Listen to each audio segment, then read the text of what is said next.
Hi everyone, my name is Haowen Zhang, and currently I'm a new postdoc at the University of Arizona. And today I'm going to use my TRINITY model, the empirical model that connects dark matter halos, galaxies, and supermassive black holes to answer the question of when did the JWST AGNs become overmassive. So I'm sure many of you have seen the plots comparing the JWST AGNs with the local black hole mass versus galaxy mass relation, which I should have shown here. Instead of being like only 0.5% of the galaxy mass, many of the JWST AGNs show they have 20% black hole. They have black hole masses that are about 25% or even higher of the galaxy masses. So there are different works showing that this could be selection biases due to our uncertainties about black hole mass, galaxy mass, etc. But it is also very interesting to see just how did these apparent outliers of the scaling relation evolve to this current state. Okay, so what we do in TRINITY is to reconstruct supermassive black hole growth histories using Markov chain Monte Carlo with the help of many different kinds of observational data.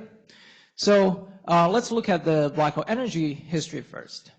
So for each different galaxy population, we can infer their black hole energy history with the help of the observed quasar luminosity distributions as a function of host galaxy mass and redshift. And by integrating over these luminosity histories, we can know how much black hole energy has been released during the accretion of all these different galaxy populations. And then we also want to know how fast or how much mass has these black holes accreted. So by comparing the cumulative energy down to redshift 0 with the local black hole mass versus galaxy mass relation, we can calculate the efficiency of black holes to convert accreted mass into energy.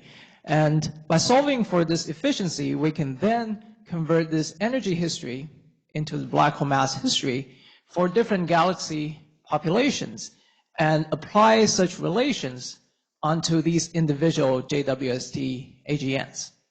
Okay, so now we have the black hole mass history. We also have the galaxy assembly histories that are constrained by galaxy mass functions, star formation rates at different redshifts and galaxy masses.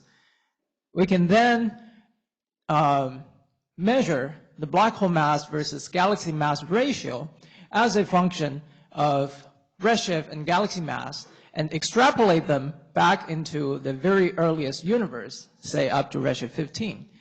And we can see that, okay, so we can see that these different JWST AGNs, they do not start out as overmassive from the very beginning of our universe, but instead, they surpass this local mass ratio basically all between redshift 6 and redshift 15.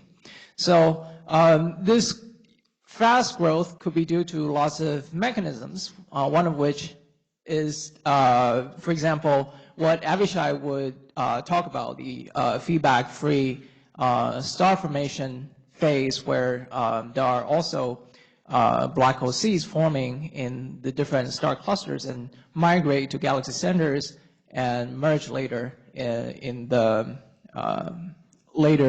after the feedback-free star formation phase. So TRINITY also does a lot of other stuff like predicting galaxy mass versus black hole mass relation over time, and even AGN clustering and also gravitational waves for nanograv and LISA. So if you are interested in all these predictions, please come talk to me during the conference. Thanks.